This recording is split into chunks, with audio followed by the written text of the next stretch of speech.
Un rôle qui m'a vraiment beaucoup marqué, c'est Fermin Laplante. Ben ouais, petit bonhomme. Ouais, petit bonhomme. Non, tu veux Galaxie. Dans une galaxie, Oui, excuse-moi. il voulait que je joue dans le truc, puis à un moment donné, ça marchait pas pour toutes sortes de raisons. Mais j'avais fait le pilote avec eux. Puis lui, c'est un gars qui avait fait plusieurs tentatives d'évasion. Puis moi, mon personnage s'évadait. Fait qu'il m'expliquait comment il se sentait au moment de s'évader. Alors, tu sais, c'était très intéressant.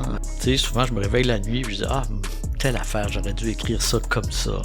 Ouais, tel spectacle, j'aurais dû faire autrement. Évidemment, au Québec, c'est un petit milieu, c'est un petit marché, donc il faut être très polyvalent. Donc, j'ai pu élever ma famille parce que j'avais des contrats de télé puis de cinéma. Parce que juste à faire du théâtre, ça aurait été difficile. Yes sir, what's up tout le monde? Bienvenue au What's Up Podcast. C'est votre animateur, Jer Alain. J'espère que ça va bien. J'espère que vous avez passé une excellente semaine tout le monde. Cette semaine, qui qu'on en reçoit, c'est nul autre que le comédien et l'acteur Alexis Martin, que nous, de ma génération, on l'a découvert avec Radio Enfer, mais il a fait vraiment plein d'autres séries, puis j'ai beaucoup aimé ça, de le recevoir sur le podcast, apprendre comment il travaille, comment il construit ses personnages.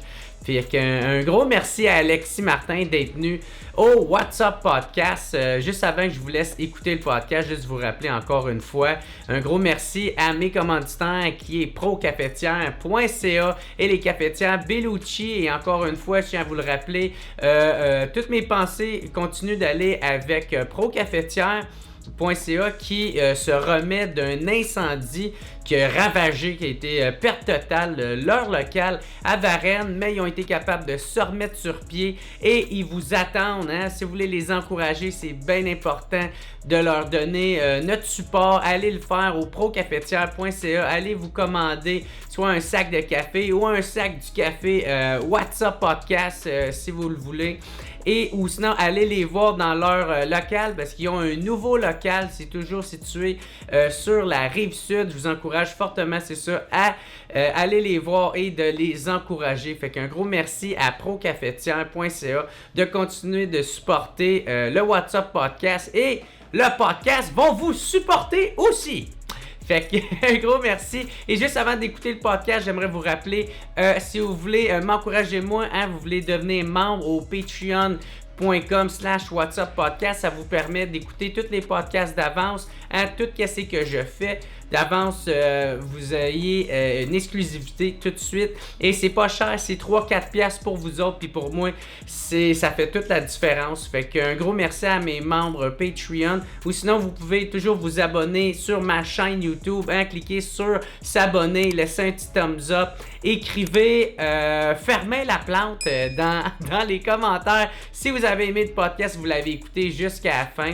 Et juste vous rappeler aussi que je vais être en spectacle durant le Comédia Fest. Je vais tourner un épisode du What's Up Podcast hors onde, on peut dire. Ça va être un hors série. Et mon invité, c'est nul autre que Yann Terriot. Fait que c'est devant public. Je pense que c'est gratis. En tout cas, juste aller sur le site de Comédia Fest. Toutes les informations vont être là. Je vais laisser les liens dans les commentaires, dans la description YouTube. Et je fais aussi mon spectacle Jer Alain Maturisé. Fait que vous pouvez aller vous pogner vos billets ou vos lunettes. Je sais pas trop comment ça fonctionne, là. Mais allez sur le site de Comédia Fest, puis tous les détails vont être là. Ou sinon, j'ai plusieurs spectacles qui s'en viennent. Tous les détails sont au jeralain.com. Fait qu'un gros merci tout le monde de me suivre. Un gros merci à procafetière.ca et les cafetières Bellucci de nous supporter comme podcast. Et un gros merci à Alexis Martin d'être notre invité cette semaine. Fait que sinon, sur ce, on se revoit la semaine prochaine tout le monde. Ciao!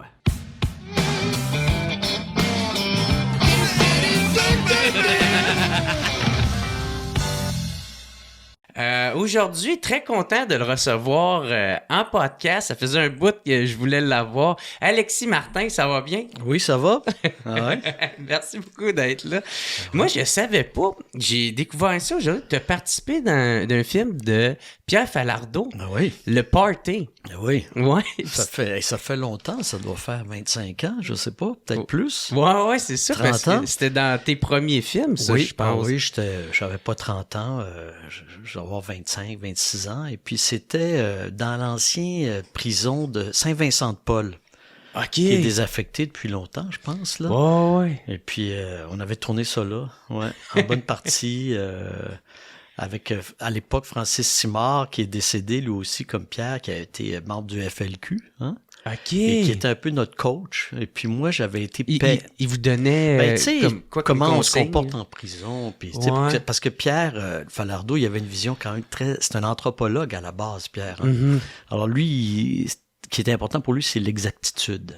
Tu sais, on reproduit. Donc, c'était quoi comment on marche en prison. Rester dans le vrai. De rester dans le vrai, l'attitude, les regards. Alors, il m'avait pairé avec un ex-détenu que j'ai beaucoup apprécié, qui s'appelait Jacques, et qui était là sur le plateau, puis des fois j'avais des questions, puis il répondait à mes questions, puis il m'expliquait comment on se sent à l'intérieur. Puis lui, c'est un gars qui avait fait plusieurs tentatives d'évasion, puis moi, mon personnage s'évadait. Fait qu'il m'expliquait comment il se sentait au moment de s'évader. Alors, tu sais, c'était très intéressant. On apprenait beaucoup, puis c'était touchant aussi, parce que c'est des vies dures. Hein, puis tout te retrouver dans une prison, même dans ce contexte-là. C'est impressionnant. Moi, là, ça me fout la chienne, la prison. Oui, mais c'était peur. Hein.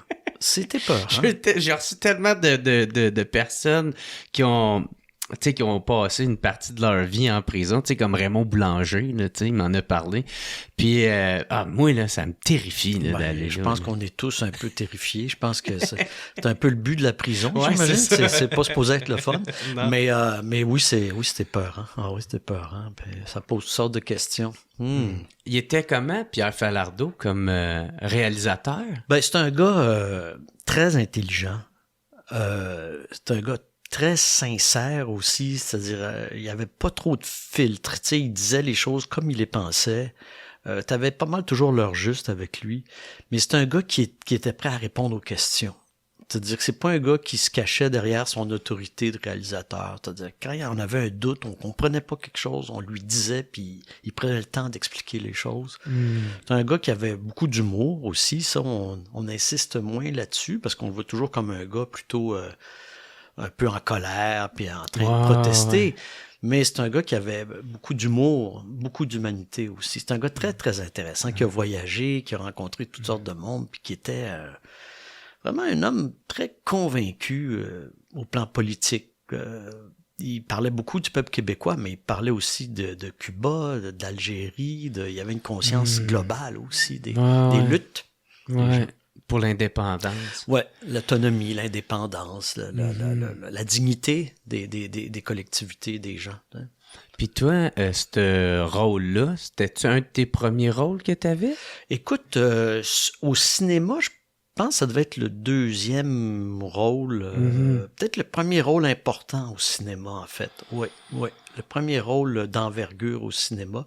Et je faisais du théâtre déjà. Là. J'ai fini le conservatoire à 22 ans. Fait que j'ai fait du théâtre pas mal tout de suite, mais le cinéma, c'est arrivé un peu plus tard, la télé aussi. Alors, mais je pense que c'était un des premiers rôles importants. Ouais.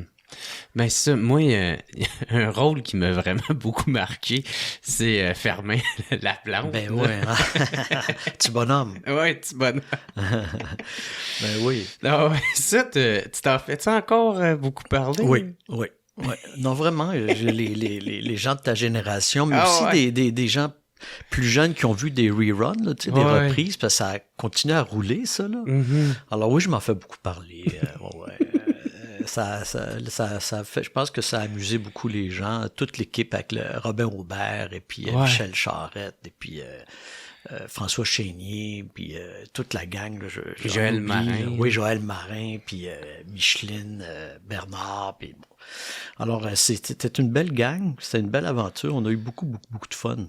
Puis, écoute, ça a marqué les jeunes esprits de l'époque, là. Puis même les plus vieux, parce que les parents regardaient ça des fois avec leurs ados. Puis, je m'en fais parler beaucoup. Puis ton personnage, il était tellement haïssant. Oui, il était... On aimait le haïr. Oui, mais c'était des caricatures, des types un peu brossés à très large. Mais ce qui était le fun, c'est qu'on avait beaucoup de liberté. Moi, j'avais beaucoup de liberté. Tu sais, Louis Saya, qui dirigeait, qui était un peu script éditeur de tout ça, il me laissait beaucoup de liberté, fait qu'on pouvait improviser toutes sortes de folies, de chorégraphies, puis c'était un beau laboratoire aussi. J'ai eu bien du fun. OK, mettons, sur quel plan t'as contribué? Y a-tu de quoi que... c'est-à-dire que le personnage, mon personnage, j'ai inventé toute une gestuelle, et puis des steps, et puis des tics. Dans ce sens-là. Ouais, les tics, les petits bonhommes. L'espèce de mythomanie, elle était là dans le texte, mais je l'ai accentuée, puis avec des tics un peu. Puis Puis, mettons, toutes les affaires qu'il inventait, puis tout ça, des fois, est-ce qu'il te laissait libre à l'improvisation? Non, je pense que je suivais pas mal le script là, qui était là. Et puis des fois, peut-être que je forçais le train un peu, là, mais c'était quand même écrit. C'était bien écrit, d'ailleurs. Comment t'as eu le rôle? T'as auditionné pour? Je pense que c'est... T'approché? C'est Louis qui m'a contacté. Écoute, je me souviens plus des circonstances exactes, mais c'était pas une audition. C'est Louis qui m'a contacté, qui m'a offert ça. Puis quand j'ai commencé, puis je sais pas s'il pensait que le personnage reviendrait, mais assez vite, ils en ont fait un personnage qui revenait pas mal. Ouais, c'est ça, parce que les auteurs, ils l'aimaient beaucoup, ce personnage. Oui, je pense que oui, c'est ça. Ben, tu sais, ça se fait beaucoup à deux, surtout les émissions pour enfants ou les émissions comiques. C'est-à-dire que, dépendamment de ce que le comédien va apporter, ça va inspirer les auteurs après. Mm-hmm. Tu comprends? Il y a comme un jeu à deux. C'est un give chimie, and take. ouais. Il me donne quelque chose, je le remets peut-être. Ils sont surpris, mais ils aiment ça. Ils creusent la piste, ils me la renvoient. Moi, je leur renvoie. Tu sais, il y a un jeu d'aller-retour, de contribution à deux. Hein? Ben ouais, d'échange. Entre les auteurs et les acteurs. Ouais. Est-ce que tu t'attendais à ce que ça pogne autant, Radio Non, je Enfant? savais pas. Non, je m'attendais à rien. Je savais pas du tout. Puis tu sais... quand on fait ça, on est des adultes et puis ça s'adresse quand même d'abord à un public adolescent. Puis, tu sais, c'est toujours mystérieux. Qu'est-ce qui anime les adolescents? Qu'est-ce qui les fait triper? Alors, on y va de notre mieux. On fait ce qui nous amuse. Puis tant mieux si ça prend racine, si ça a un impact chez le public, le jeune public. Mais on peut pas présumer de quelque chose. Ça aurait pu pas marcher aussi, mais ça a marché.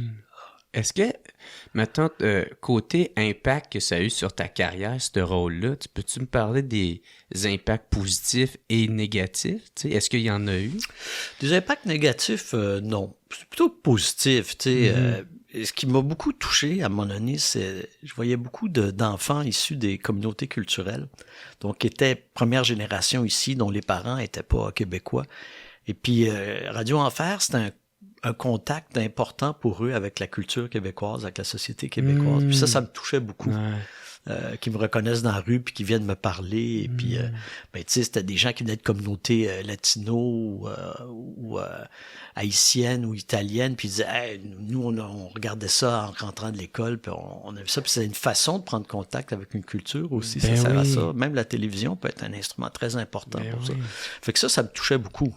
Puis comment tu t'en es rendu compte? C'est qu'ils t'arrêtaient dans la rue? Oui, en parlant avec les gens, tu sais. Ouais. Oui, parce que les gens, ils m'en parlent. Comme tu me disais, tu me demandais, est-ce que les gens en parlent? Oui, les gens m'en parlent beaucoup. Ça a marqué toute une génération de plus jeunes. Là. Ouais. Mais c'est quoi le monde? Il te faisait-tu, genre, quand ils t'arrêtaient dans la rue, il te faisait-tu tes lignes? Des petits bonhommes, puis ouais. Monsieur Laplante, puis...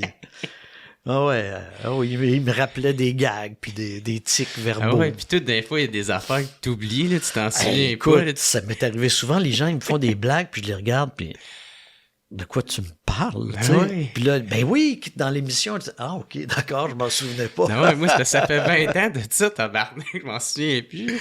Ouais. Il y avait... J'avais reçu Stéphane Crête. Ouais. Puis là, il me parlait justement de quand que lui, il se faisait faire les non-brades, là. C'était un coup dans le cou. Puis il y avait quelqu'un qui avait collé un coup dans le cou. Et qu'est-ce que tu fais là, tabarnak, là? Ouais, ben, des fois, il y a des gens qui manquent d'un peu de jugement, là, qui sont enthousiastes. Ouais, c'est ça. Qui oublient de respecter une certaine bulle. Là. Ben ouais.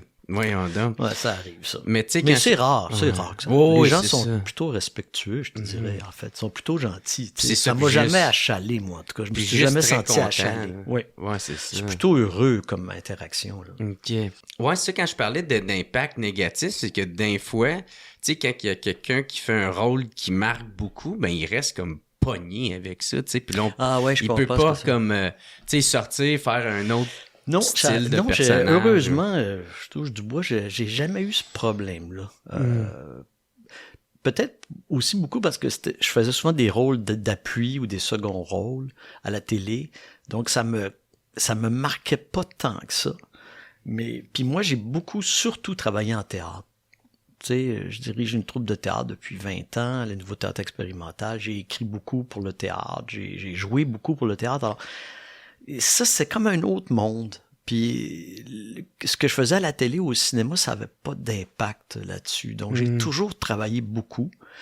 Le plus, évidemment, au Québec, c'est un petit milieu, c'est un petit marché, donc il faut être très polyvalent. Donc, j'ai pu élever ma famille parce que j'avais des contrats de télé puis de cinéma. Parce que juste à faire du théâtre, ça aurait été difficile, honnêtement. Une question de sous. Ouais. Mais disons, ces deux sphères-là communiquent pas vraiment, au fond. C'est pas les mêmes regards, c'est pas exactement le même public, c'est pas... Donc, ça va très bien de faire les deux, en fait. Ça va très bien, ça se fait bien. C'est heureux même, je trouve, parce qu'on se lasse pas. Puis avoir fait juste de la télévision, j'aurais été malheureux, je pense. Ah ouais? Ouais. Si j'avais pas fait de théâtre, je pense que je me serais un peu ennuyé à un moment donné. Pourquoi? Mais parce que le théâtre, c'est un rapport au public magique quand même, parce que les gens sont là, avec toi, dans la même pièce. Tu sais? Et ça, pour moi, c'est très important, ce rapport-là.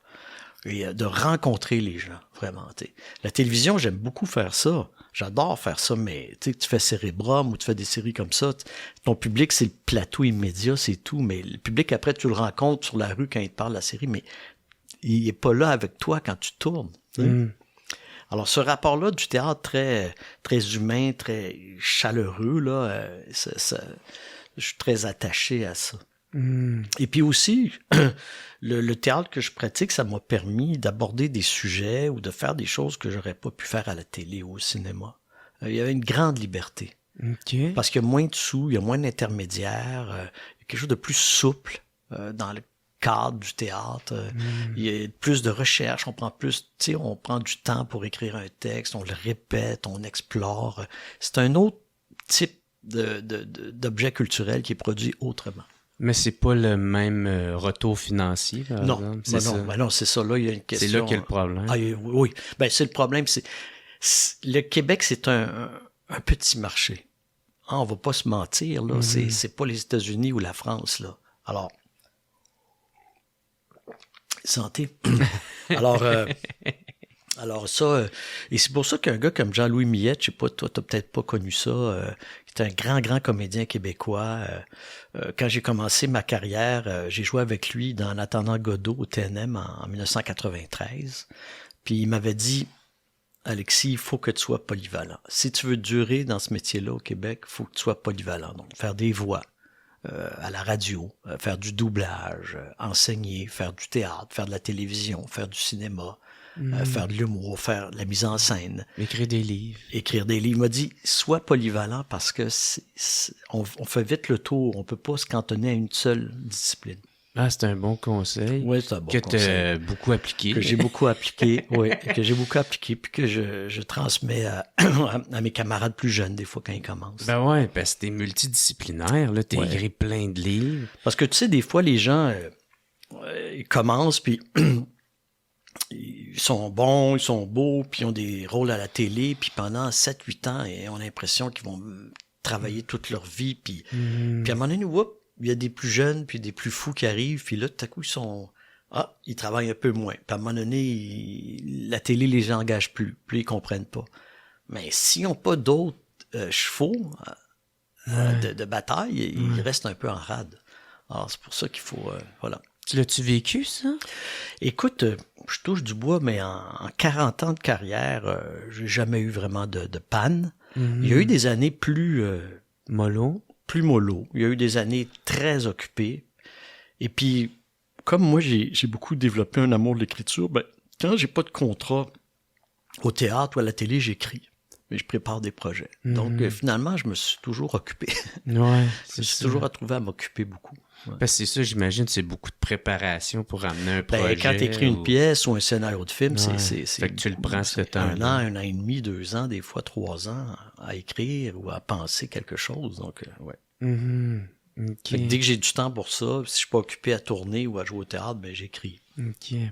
Puis tout à l'heure, tu sais, je t'ai parlé de Radio Enfer. J'ai entendu dire que t'as joué dans le pilote non, tu veux dire Galaxy? Dans une galaxie, Oui, excuse-moi. il voulait que je joue dans le truc, puis à un moment donné, ça marchait pas pour toutes sortes de raisons, mais j'avais fait le pilote avec eux. Ouais. Ouais. C'était comment? Tu veux-tu me conter comment ça s'est passé? Ah, ben c'était très agréable, puis avec des gens qui ont pas gardé, ils ont engagé d'autres mondes, mais c'était très agréable. Puis après, je suis revenu, puis j'ai fait le diable. Ouais, c'est ça, le Yaub. Ouais, ils m'ont rappelé. Puis j'ai participé à un long métrage aussi. Le film? Je faisais un chef des extraterrestres. Là, du film. gouvernement.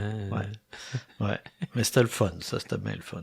C'est-tu de quoi que t'aurais aimé ça, jouer avec le recul dans une galaxie? Ben, c'est sûr, parce que moi, j'aimais beaucoup Claude Legault, puis Pierre-Yves Bernard qui écrivait ça. Mais ça a pas donné parce que on avait fait le pilote, puis il y avait de mes amis qui jouaient dedans, puis ils n'ont pas retenu mes amis, puis à un moment donné, j'ai fait « Ah, ça me tente moins ». Tu sais, là, j'ai dit moi, j'aimais bien l'équipe qui était là, puis j'avais aussi beaucoup de choses à faire, fait que j'ai comme dit « Ah, ben, regarde, je vais laisser ma place », tu sais. Mais j'ai pas regretté, puisque eux non plus, parce qu'ils ont eu une belle équipe, puis tu sais, ils ont pas gardé les gens, beaucoup qui étaient dans le pilote. OK. Ouais. Moi, il m'avait offert de continuer, mais là, j'avais beaucoup de choses. Puis, tu sais, c'est sûr qu'en faisant du théâtre, beaucoup, des fois, j'ai fait des choix, j'ai refusé des contrats de télé pour pouvoir continuer à faire du théâtre aussi. Il y a eu une époque où j'étais assez sollicité, puis là, je me dis, si je fais tous les contrats de TV, j'aurais plus le temps de faire du théâtre. Puis ça, j'ai jamais voulu sacrifier le théâtre complètement. Ben ouais, c'est ça, parce que c'est ça qui t'anime. Puis on peut pas tout faire, là, tu sais, à un moment donné. Il faut faire des choix, des fois. C'est un métier où on fait des choix difficiles, des fois. Puis pourquoi t'as revenu le faire? Oh, ben après, ils m'ont appelé, ouais, puis hey, viens faire le diable une dans un apparition, épisode. Ben oui, là. puis c'était super le fun. Puis ça te prend pas assez de temps. Oh, ben c'est une journée de tournage, puis un Ouais. après-midi de répétition, là, tu sais. Puis après, tu retournes à tes affaires. Mais quand tu es là dans tous les épisodes, c'est beaucoup de temps quand même. C'est beaucoup d'engagement. Oui. Ouais. Beaucoup plus. Ouais. OK. Ça, en 97, Matroni et moi, t'écris cette pièce de théâtre-là Ouais. que tu réalises avec un décor de moins de 80$. Oui. Il y avait à peu près ça, 80$. On avait acheté un vieux tapis à l'Armée du Salut. Puis j'ai un ami menuisier, Luc Proulx, qui était comédien aussi, qui m'avait fait une table. Et puis des petites tables. Puis on avait emprunté des chaises. Puis avec Guylaine Tremblay, Robert Gravel, puis Pierre Lebeau, Gary Boudreau, moi. Et on a créé ça au Nouveau Théâtre expérimental. Puis avec ça, 80$ de budget. Puis après, écoute, on a joué ça pendant 100 fois, je pense. Une centaine de fois, en tournée au Québec. Puis c'est devenu un film. C'est ça, puis c'est devenu Jean-Philippe un succès. Duval. Ouais. Ouais. Un bon petit film réalisé par Jean-Philippe Duval, que j'ai scénarisé avec lui. Puis on a eu beaucoup de plaisir avec ça, vraiment. Là. Ça, tu devais pas t'attendre à ça, que ça pogne autant, puis que ça en devient une adaptation pour le cinéma. Non, c'était une belle aventure. Mais la pièce de théâtre, ça avait très, très, très bien marché. Puis on l'avait repris à plusieurs fois, à plusieurs reprises. Puis on a eu beaucoup de fun. Ouais. Puis je l'ai remis en scène plusieurs années plus tard et là, c'était François Letourneau qui jouait mon rôle, avec Émilie Bibeau qui remplaçait Guylaine Tremblay, mais Gary puis Pierre Lebeau étaient revenus. Puis on avait fait une petite tournée au Québec, puis on avait joué à Montréal. Écoute, ça fait de ça peut-être 15 ans ou 20 ans, je sais pas. C'était drôle de voir ça. Ouais. Joué par d'autres personnes. Puis toi, tu t'avais inspiré de quoi pour écrire ça? De moi, là, c'est des idées que j'avais dans ma tête. Puis j'avais le goût d'écrire un truc de bandit, mais je voulais qu'il y ait une dimension un peu philosophique, qu'on se pose des questions philosophiques, c'est-à-dire jusqu'à quel point on se met en danger pour intervenir, pour rétablir les faits, pour être juste. Est-ce qu'on se met en danger ou on arrête avant? Tu sais, c'est toute cette question-là. Jusqu'où on est prêt à aller pour empêcher qu'une injustice grave se produise. Alors, c'était un peu le thème. Je suis parti de cette idée-là, puis j'ai imaginé une situation, une nuit chaude à Montréal, un peu folle, où un étudiant en philosophie doit aller porter un message. Tu sais, un criminel lui demande d'aller porter un message, mais lui, il est pas fou, il sait que ce message-là va peut-être signifier la mort de quelqu'un. Fait qu'il change le contenu du message. Puis là, il y a des conséquences. Ouais, OK. Puis j'ai lu en quelque part que des fois, tu te réveilles la nuit, puis tu penses à des idées que tu as mis de côté ou des... Ben, oui, des idées que j'ai mis de côté ou des regrets. Tu sais, souvent, je me réveille la nuit et je dis, telle affaire, j'aurais dû écrire ça comme ça. Ouais, Ou tel c'est spectacle, j'aurais dû faire autrement. Du point de vue créatif. Ouais, tu sais, des fois, j'ai des petits regrets, là, j'aurais dû mieux travailler ça, ou ça, je l'ai fait trop vite, ou ça, j'ai pas été au bout de mon idée. Alors ça, je trouve ça, c'est un peu lourd, des fois, il faut que je me raisonne, je dis, gars, c'est fait, c'est passé, c'est passé. T'es pas capable de lâcher prise? Ben, tu sais, ça m'en... Non, mais tu sais, je veux dire, c'est pas une torture, là, mais des fois, ça me réveille, puis puis là, après, finalement, j'arrive à passer à d'autres choses, mais tu sais, la création, c'est ça, hein, c'est des choses qu'on porte en soi. C'est pas quelque chose, tu fermes la porte du bureau, tu t'en vas chez vous, puis tu fais d'autres choses. La création, on la porte en soi tout le temps. Quand on mange, quand on dort, quand on marche, il est toujours là, les idées sont là, les souvenirs de création sont là. Alors, on peut pas juste mettre ça derrière, dans un tiroir fermé, puis on regardera ça demain. On peut pas. T'as-tu peur d'avoir une panne? C'est comme toi, tu as une bonne idée, et tu veux l'écrire, même si tu es en train de faire d'autres choses, puis l'idée est venue, puis tu l'avais pas nécessairement commandée, mais elle s'impose à toi, puis là, tu es pris avec. Qu'est-ce que tu fais? C'est une bonne idée en plus, tu veux pas la perdre. Ouais. Moi, me laisse une note dans mon cerveau dans ce temps. C'est ça. Mais tu vas y repenser, puis pas toujours quand tu choisis de le faire. Il y a quelque chose de mystérieux aussi dans le processus. C'est d'abord du travail, la création. C'est pas juste de l'inspiration. Mais il y a une part un peu mystérieuse de pourquoi on a des idées. Pourquoi telle idée à tel moment dans ta vie. T'as-tu peur d'avoir une panne à un moment donné? Que soit que ça devient plus ou... Ah oui, surtout en vieillissant. Je me dis, j'ai-tu épuisé un certain répertoire? Est-ce que je me répète? Est-ce que les idées sont moins surprenantes que quand j'avais 25, 30 ans? Oui, c'est sûr, c'est quelque chose qui me préoccupe. Ouais. Puis qui est réel. Je pense que... Qui peut arriver. Je pense que tous les artistes, à un moment donné, ont fait le tour du jardin, puis ils se répètent, ou ils coupent les coins ronds, ou ils cherchent pas suffisamment à se renouveler, puis c'est quelque chose qui doit nous... c'est quelque chose qui doit nous préoccuper. Je pense qu'il faut pas faire semblant, là. On est... Alors, j'ose espérer qu'il me reste encore quelques bonnes idées, qu'il me reste du jus, du carburant, j'ose l'imaginer. On verra. Mais il faut pas rien prendre pour acquis. Ben moi, tu sais, je fais des shows d'humour là aussi. Tu sais, je suis humoriste dans la vie. Puis pour vrai, je sais pas si c'est... Là, j'ai sorti mon 3e show.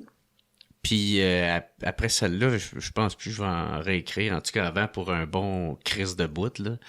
Puis parce qu'on dirait que ça me tente plus. Tu sais, j'aime... Sur scène, j'étais encore là. J'adore ça. Mais on dirait, tu sais, pour écrire... On dirait que ça me vient moins. Ou, peut-être des fois, c'est parce qu'il faut vivre aussi. Moi, je pense prendre le temps de vivre pour... Puis là, t'accumules les gags, les situations, les personnages, mais c'est vrai que si t'es toujours en train d'être en spectacle, t'as plus le temps de regarder le... Mais moi, je pense que c'est surtout le fait que je pense que je me suis comme délaissé, là. Tu sais, trop longtemps, j'ai trop travaillé, puis j'ai pas profité de la vie vraiment, là. Tu sais, là, je viens d'avoir une blonde, ça fait 3 ans. Puis là, genre, je comprends c'est quoi vraiment triper, là, tu sais. En dehors de la vie professionnelle, puis là, on dirait que tout le à côté me fait chier, là, tu sais, de me rendre au spectacle, de répéter avant, de booker des salles, de vendre des tickets, puis tout ça. Ben, t'as besoin d'un break de ça, là. Ouais. Mais il faut que tu aies les moyens d'avoir un break. Des fois, le problème, c'est qu'on choisit pas toujours nos vacances, tu sais.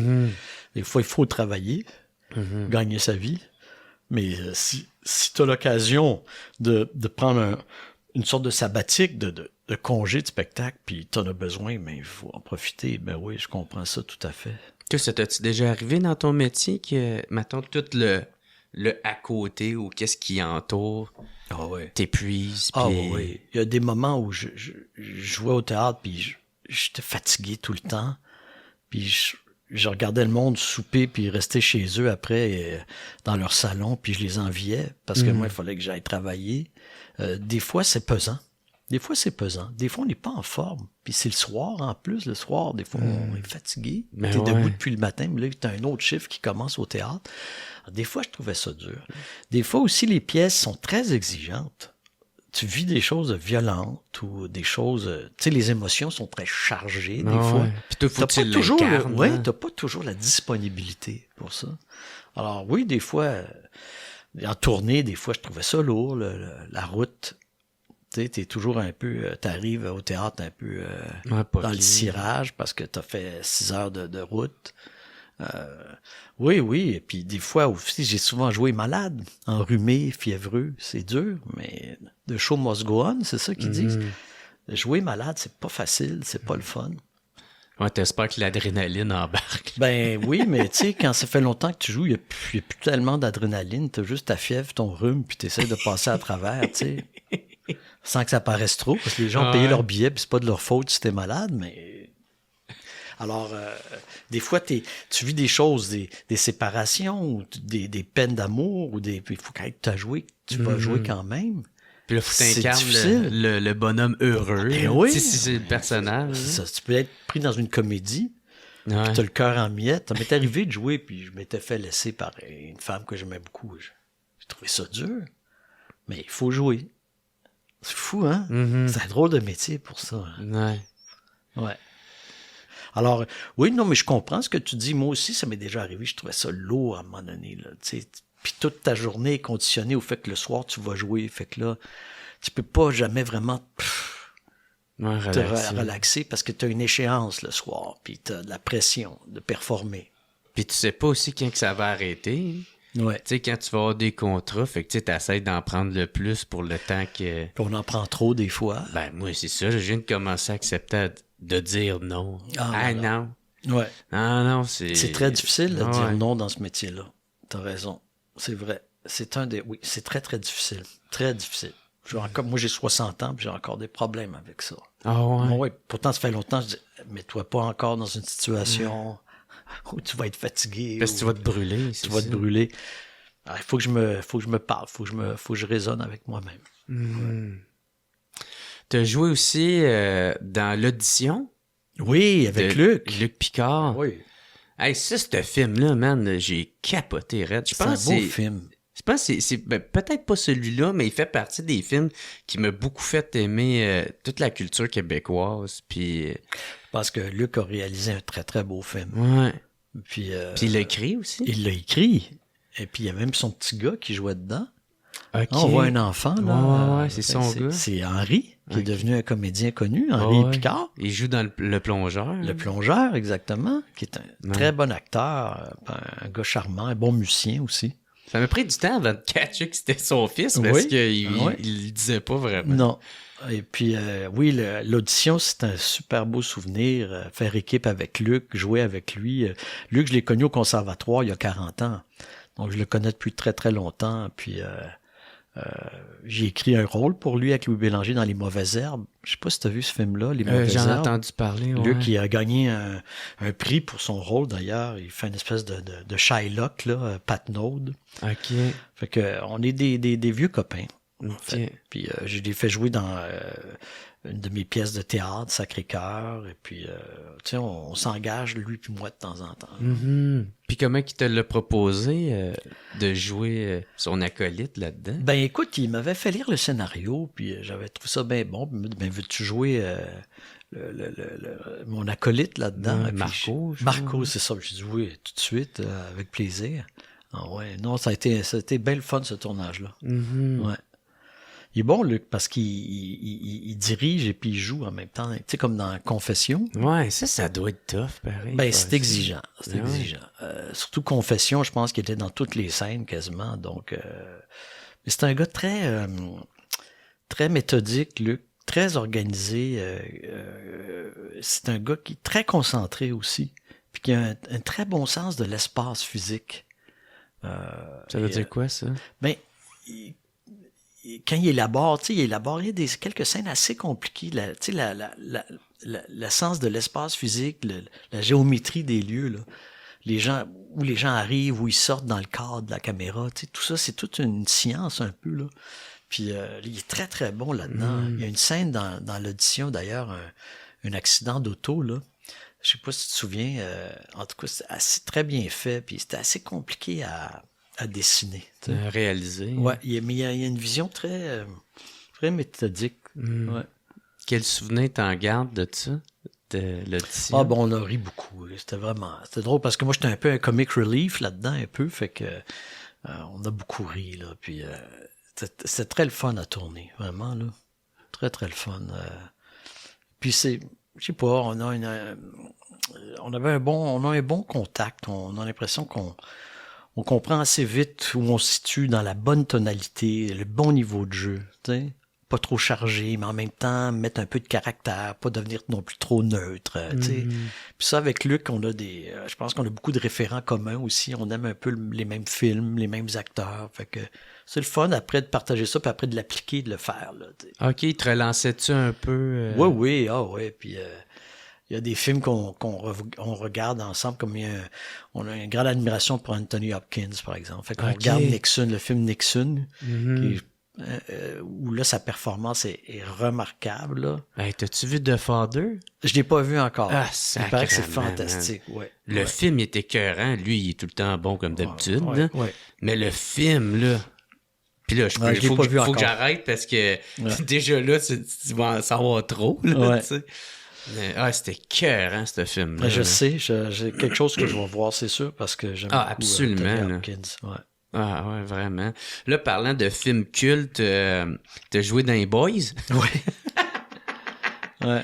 C'était quel rôle t'avais dans les Boys? Parce que c'est dans le 2 ou le 3e t'as joué. Le 3 et le 4. Ouais, c'est ça. Le 4, c'est juste une scène, mais le 3, je faisais l'espèce de méchant là, qui essayait de débaucher les Boys, là. Ah, OK. Que les Boys trahissaient parce que je leur offrais toutes sortes des lunchs gratuits puis des affaires. Puis, le nom du caractère, c'était quoi? Je sais pas. Mais j'avais un patois, c'était Champion. OK. Champion. Puis... Champ. Non, mais hey, Champion.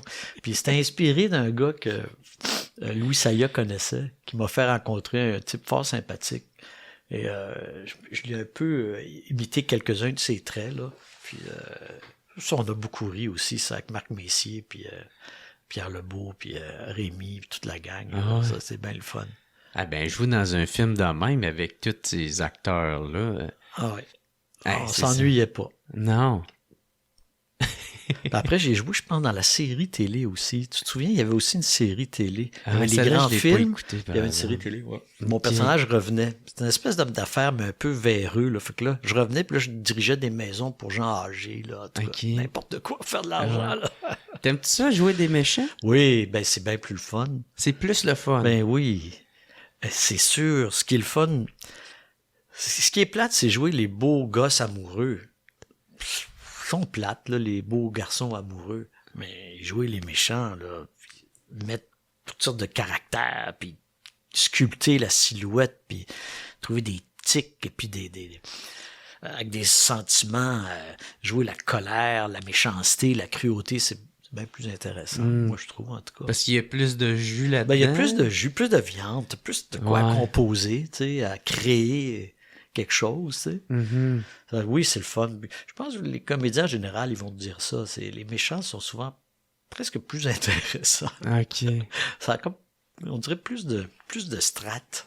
OK. Parce que les méchants, ils se posent des questions, ils vivent complexes. des souffrances, ils sont complexes, ils ont des souffrances internes, des blessures souvent qui les font agir comme ils agissent. Tu sais, quand tu commences à gratter un peu derrière les gens evil ou les méchants, tu grattes un peu, tu te rends compte qu'il y a des histoires, des enfances meurtries ou des enfances difficiles ou des vies difficiles. Alors que les gens heureux, à un moment donné, ils n'ont pas trop d'histoire. Ouais, ils sont un peu plates. Ben, un peu. Ouais. Comparativement ben, voilà. aux méchants. Ouais. Tiens, puis c'est quoi? C'est de l'essayer de l'humaniser un peu? Oui, tout à fait. C'est de le rendre humain, puis ça veut pas dire de justifier ce qu'il fait. Non. Ça, on peut jamais faire ça. Mais d'essayer de comprendre pourquoi il le fait, par exemple. Ça veut pas dire de l'approuver, mais d'essayer de comprendre parce que ça reste des êtres humains. Pourquoi ils agissent comme ça? Pourquoi les êtres humains font ce qu'ils font aux autres êtres humains, aux animaux? Pourquoi les êtres humains sont si méchants des fois? il y a quelque chose derrière ça, il y a une raison. C'est rarement pure evil, tu sais. Ouais. Ça se peut peut-être, mais ça, c'est très rare. Y a-tu une préparation que tu te fais de plus ou... Non, moi, je pense que, comme beaucoup de mes camarades, c'est beaucoup des souvenirs d'observation, en fait.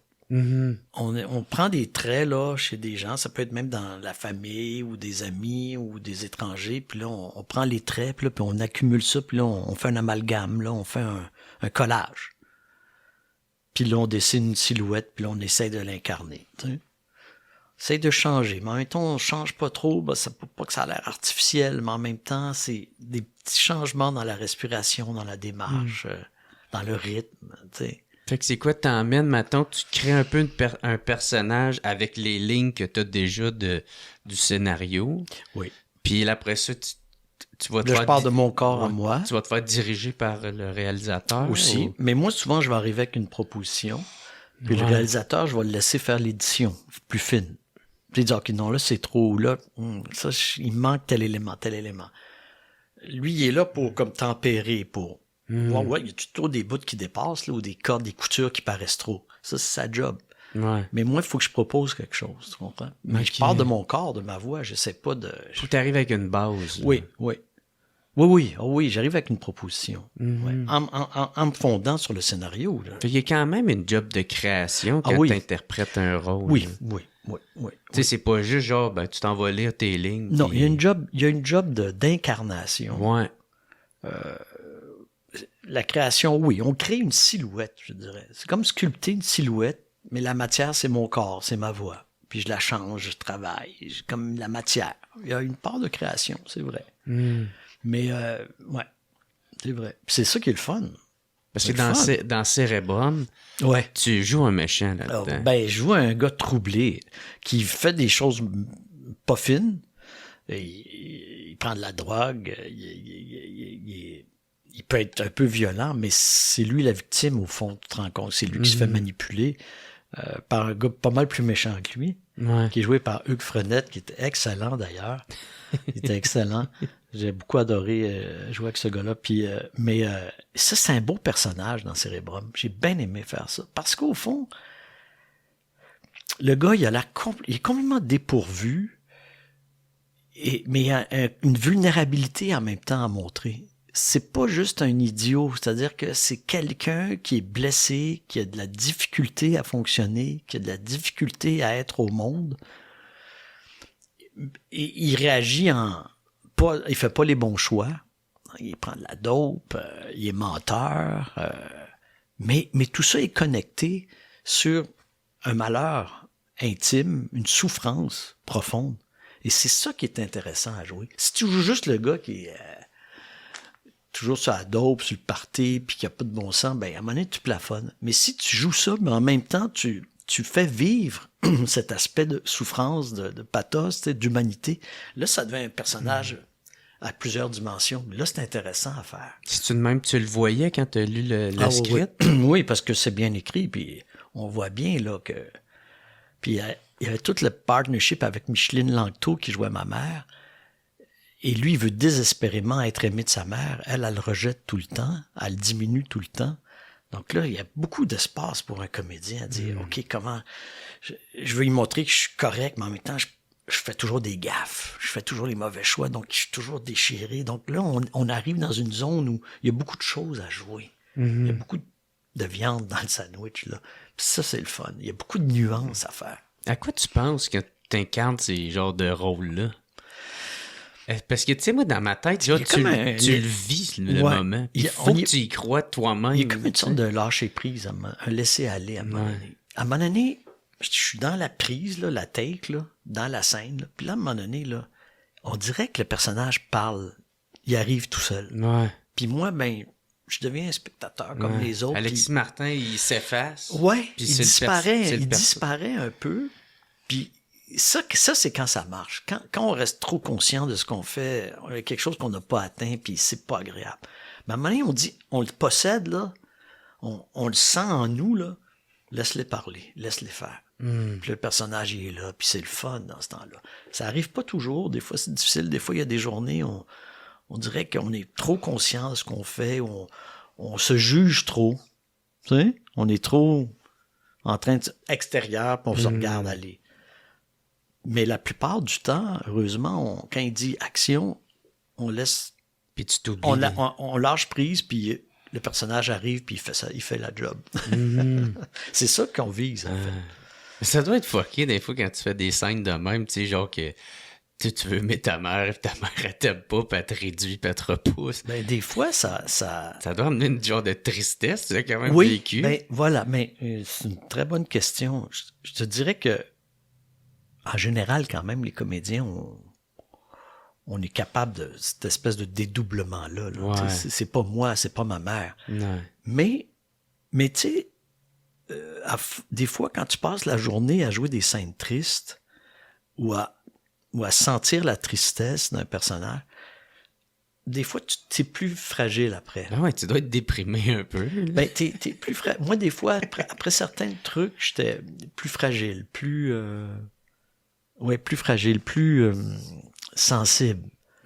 À cause de la nature de ce que j'avais joué. Tu sais, quand tu passes 8 heures à être au bord des larmes ou à être fragile, c'est sûr qu'il y a quelque chose que t'induis en toi. Tu sais, c'est comme si tu hyperventiles pendant un bout de temps, tu vas être étourdi. Ben, c'est un peu la même chose. Hein. Les émotions, on joue avec ça. C'est quand même des choses assez... ça peut nous affecter, là. C'est pas un clavier que tu pèses sur une note puis that's it, là. Ouais. Ça va chercher beaucoup de choses quand même. Toi, es-tu capable de pleurer sur commande? Oui, quand la scène le justifie. Je vais pas pleurer si... je pleure pas sur commande dans le sens où pleure là, tu sais. Ouais. Mais dans la scène, quand c'est bien écrit, les mots que tu dis sont comme des petites explosions, des triggers. Comme j'ai fait une série dernièrement où Louis Bélanger dirigeait avec Guylaine Tremblay, puis à un moment donné, je meurs dans un lit d'hôpital, puis c'est la dernière fois que je peux voir mon fils. Ben, écoute, moi, je me mets dans cette situation toute la matinée, je pense à ça. Et puis là, l'autre comédien qui est bon, il arrive, puis il joue ça, puis là, il est ému, puis moi, je dis des mots qui me rendent émotif, puis à un moment donné, je pleurais comme une madeleine. Puis parce que j'étais dans une situation qui le permettait, puis qui l'induisait. Mais je ne vais pas pleurer sur commande en mangeant de la crème glacée par une belle journée d'été, là. Tu comprends, ça n'a pas de sens. Donc, tu sais, tout ça, c'est un conditionnement, en fait. Hein? C'est comme si la scène, l'écriture de la scène te conditionne à aller vers certaines émotions. Puis si tu suis bien la scène, puis le scénario, puis l'état du personnage, tu arrives à rentrer dans l'émotion. OK, ben c'est intéressant, ça. Oui. Il faut aller chercher toutes les aides dont on a besoin pour atteindre les bonnes consistances d'émotions. Mais normalement, quand c'est bien écrit. Le problème, c'est quand c'est mal écrit. Ouais, ça arrive des fois? Bah oui, des fois, c'est pas très bien écrit. Puis des fois, c'est trop gros. Puis là, t'as de la misère à te croire quand tu dis ces lignes-là. T'as-tu un droit là-dessus? Peux-tu... Ben, des fois, on négocie un peu. On dit, est-ce que je pourrais dire plutôt ces mots-là? Est-ce que cette phrase-là est nécessaire? Moi, ça me fait décrocher ou... Alors, des fois, les gens, ils sont accommodants, mais des fois, non. Et puis, tu sais, des fois, il faut un peu... c'est là que tu travailles plus. Okay. Mais quand c'est bien écrit, c'est fantastique. Puis j'imagine, des fois, si t'as des combats, faut que tu choisisses tes batailles. Aussi, exactement. Ouais. Oui, non, c'est ça. Puis, tu sais, une des difficultés au Québec, c'est qu'on tourne vite. Parce qu'il n'y a pas beaucoup d'argent. On fait beaucoup de scènes dans la même journée, beaucoup de pages. Tu sais, on appelle ça le nombre de pages, là. C'est incroyable. C'est un problème en ce moment, d'ailleurs. Je trouve qu'il manque de sous, ce qui fait que on met plein de scènes dans la même journée. On maximise le travail dans une journée. Fait qu'on a beaucoup moins de temps pour faire les scènes. On fait moins de takes. Alors, choisir ses combats, oui, parce que tu peux pas retarder un plateau... indéfiniment à chaque fois que tu as une question. C'est ça, si tu t'ostines avec ouais. Fait que t'es mieux d'y penser avant puis de correspondre avec le scénariste ou le réalisateur en amont parce que quand vient le temps de tourner, ça roule beaucoup. Trop vite, d'ailleurs. Moi, je pense que c'est un problème. Ah ouais. Mais vu que, tu sais, qu'on parle là-dedans, moi, je me demande, comment tu trouves qui est notre je sais pas, notre culture là, au Québec, si on parle juste de ma tante avec la télévision, puis tu sais, le divertissement au Québec. Ben moi, je suis inquiet. Je trouve que on se pète les bretelles beaucoup au Québec. On est une société distincte, on parle une autre langue, on a une culture, mais les investissements suivent pas. Tu sais, le budget de la culture au Québec, c'est pas 2% du budget là, de la province. Mm-hmm. Moi, j'ai vu ça se dégrader depuis 40 ans. Là. Tu sais, le temps qu'on a pour faire des films ou de la télévision, les salaires qui suivent pas du tout l'augmentation du coût de la vie, les subventions qui sont gelées dans les théâtres. Comme si, au fond, les bottines suivaient pas les babines. Là, tu sais. Il y a beaucoup de politiciens là, qui font les gorges chaudes avec la culture. La culture, on l'aime donc la culture, mais quand il vient le temps là, de dire, on peut-tu payer les gens comme il faut? Là? Tu sais? On peut-tu donner des budgets qui ont du bon sens? L'autre aspect, c'est, tu sais, il y a un effondrement du marché publicitaire, là. Ouais, ce qui fait que ça. les diffuseurs, puis ça, je les comprends un peu, ils disent, écoutez, on peut plus acheter les émissions au même prix, on n'a plus les revenus publicitaires qu'on avait avant. Non, c'est pas qu'ils veulent Alors, pas. il y a tout un écosystème à changer, à redéfinir, tu sais, surtout avec l'arrivée du numérique, puis des plateformes, puis... Ouais, de quel œil tu vois ça, justement? Ben moi, je pense qu'il faut trouver des solutions, puis il faut que les gros, les grandes compagnies multinationales paient des redevances plus importantes pour aider les cultures locales. Parce que sinon, c'est le rouleau compresseur, là. Tu sais, c'est un réel enjeu. C'est pas à armes égales. Là. C'est pas à armes égales et la compétition est mondialisée maintenant. Tu sais, pour l'attention du spectateur, tu as accès à combien de plateformes? Là, tu peux rester chez vous, puis les émissions te sortent par les oreilles, rentrent par une, sortent par l'autre. Il y a du stock qui vient de partout dans le monde. Fait que quand tu arrives, tu es 8 millions de personnes, là, puis tu te dis, on peut-tu nous aussi se manifester, puis donner une chance aux gens aussi de voir des gens de leur communauté s'illustrer, puis composer, puis incarner la vie au Québec, ben ça prend des sous, ça prend des moyens. Et là, les gens, ils sont tellement sollicités, puis tellement bourrés par toutes sortes de réseaux puis de plateformes que c'est difficile de faire sa place, hein, de compétitionner avec ça. Il y a énormément beaucoup d'offres. Tu sais, je prends une série que moi j'ai beaucoup aimée, The Crown par exemple, tu sais, sur la monarchie britannique. Mais tu sais, c'est des centaines de millions de dollars de budget, là. Ben oui. C'est énorme. Puis du temps pour pouvoir les réaliser. Du temps, alors, ça fait une série, c'est vrai, c'était très beau, puis c'était bien joué, les acteurs incroyables. Mais là, nous, il faut qu'on compétitionnera jamais, on n'aura jamais ces budgets-là, mais il faut quand même qu'on ait les moyens de faire des choses de qualité, puis ça, on peut le faire. On a les talents ici. Il faut juste avoir du temps puis un peu plus de sous. Et pour ça, ça veut dire qu'il faut arrêter de prendre la culture comme du loisir. C'est aussi important que l'industrie, c'est aussi important que l'environnement, c'est aussi important que l'éducation ou que la santé. C'est pas une bébelle, là, la culture. C'est pas juste quand on a le temps ou après le travail. Ça doit être là, puis il faut qu'il y ait un maillage beaucoup plus serré entre l'école et la culture. Il faut que les étudiants québécois découvrent la culture québécoise très jeune, beaucoup plus que ce qu'ils font maintenant. Tu sais, aller au théâtre, aller à la danse, au concert, pour qu'ils prennent goût, qu'ils se forment à ça, puis que ça permette aussi aux artistes de continuer à travailler, puis de développer un public aussi. Faut commencer jeune pour ça. Ben moi, une affaire que je veux pas, là, c'est que notre histoire, ou que le Québec, ou que nous, tu sais, on soit raconté par des Netflix, ou par des Prime, ou par des... C'est ça. Tu sais, moi, ça... Tu sais, peut-être qu'ils feraient ça bien, là, peut-être avec plus de budget, avec des acteurs. Surtout, ils le feront pas, surtout. surtout. Mais surtout, ils le feront pas. Mais moi, ça me fait peur, ça. Tu sais, qu'une fois t'as maintenant, raison. je sais pas, les TVA, illico, tu sais, fini, ou... Mais t'es tout à fait justifié d'avoir peur, parce que c'est ça qui nous menace beaucoup, beaucoup, là. Ouais. Puis c'est pas parce qu'eux vont le faire, je pense qu'ils le feront même pas, ça les intéresse pas vraiment, puis ils voient pas leur profit. Mais il faut que nous, on puisse, comme tous les autres peuples d'ailleurs, comme tous les autres peuples qui sont en dehors de l'anglo-saxonie, là, tu sais, tous les autres peuples, là, les petits peuples, les plus petites cultures, les cultures menacées, il faut que les gens se représentent eux-mêmes. Ouais. Il faut qu'ils se voient eux-mêmes représentés pour avoir un sens, une identité de ce qu'ils sont. Ça, c'est très, très important et c'est ça qui est en jeu, là. Moi, j'ai regardé une émission sur Prime, je l'ai absolument écouté, c'était The Chosen One. C'est la vie d'Alexandre Daigle, le joueur de hockey. Ah, ouais. Puis Chris, c'est en anglais, tu sais.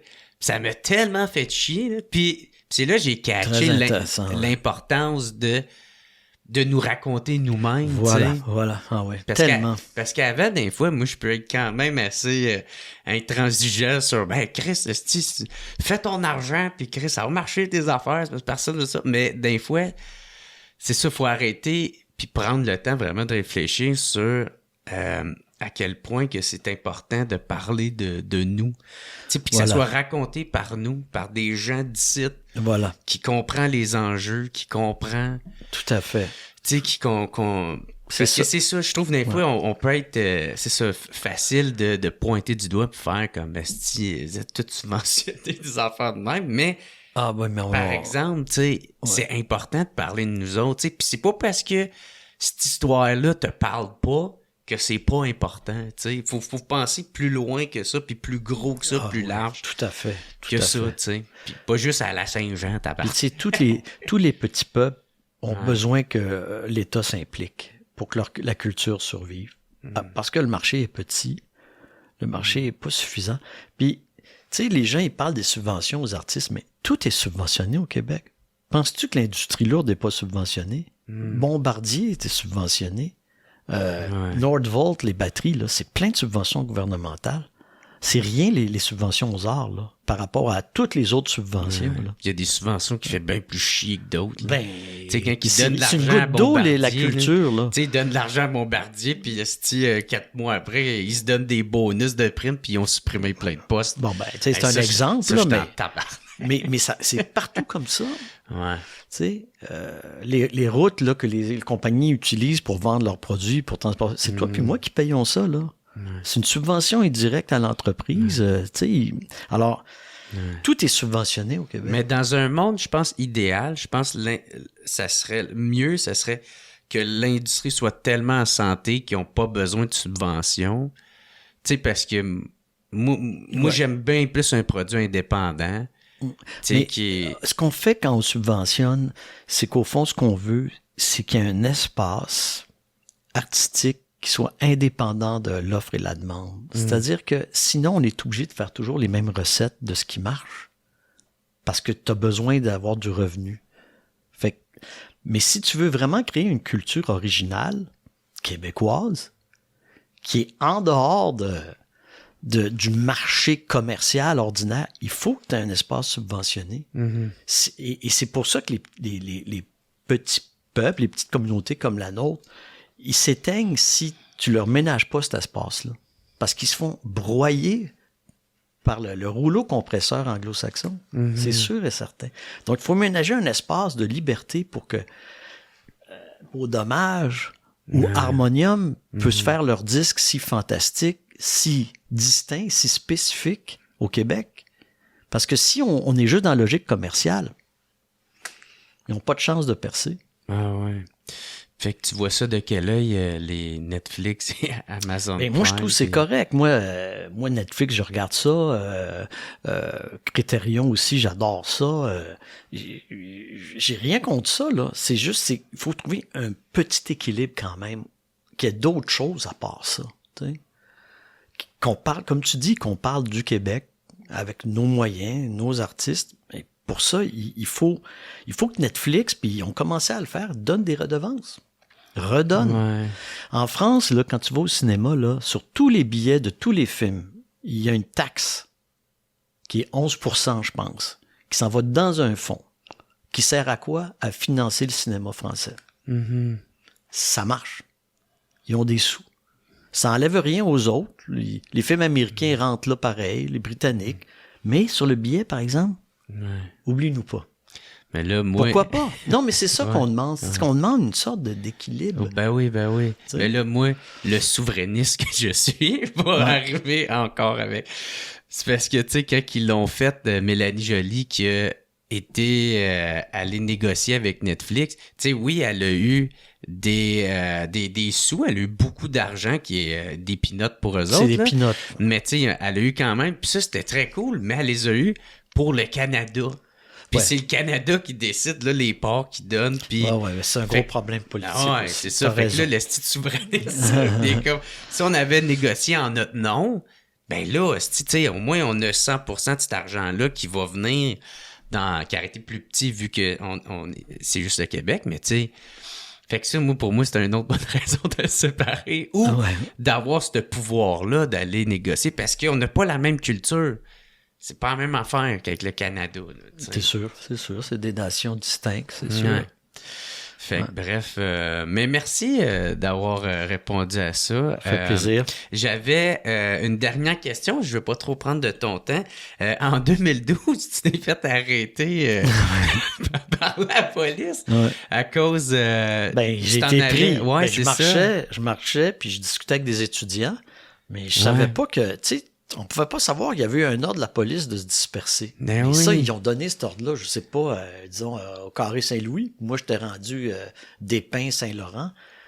Puis là, à un moment donné, je vois plein de monde qui se mettent à courir. Je dis, ouais, qu'est-ce qui se passe? Puis là, je suis le flot. Puis là, à un moment donné, c'est bloqué là, c'est bloqué là, c'est bloqué là. Puis là, c'est une souricière. Ouais. Là, il te peint, putain, les menottes. Puis après, il n'y a jamais eu de conséquences. Je veux dire, il n'y a pas eu d'amende. Puis ils ont tout annulé les... C'était tellement un peu ridicule. Là, OK. C'était un peu ridicule. Mais il disait de disperser, mais ouais, mais moi, je le savais pas, moi. En souricière, ouais. Oui, puis après, ben là, les gens se dispersent pas instantanément. Ouais. Fait qu'ils trouvent que c'est pas assez vite. Mais tu sais, c'est de l'intimidation, au fond. Ce qu'ils voulaient, c'est les intimider. Puis tu sais, arrêtez de faire ça parce que là, tu sais. Ben, moi, je me souviens, il y avait un policier plus vieux qui était bien gêné là, quand il m'a vu. Il dit, mais là, qu'est-ce que vous faites là? Ben, je vais rentrer chez nous, là. Mais je parlais avec un étudiant, mais je rentrais chez nous, je marche, puis j'étais dans la direction. Tu sais.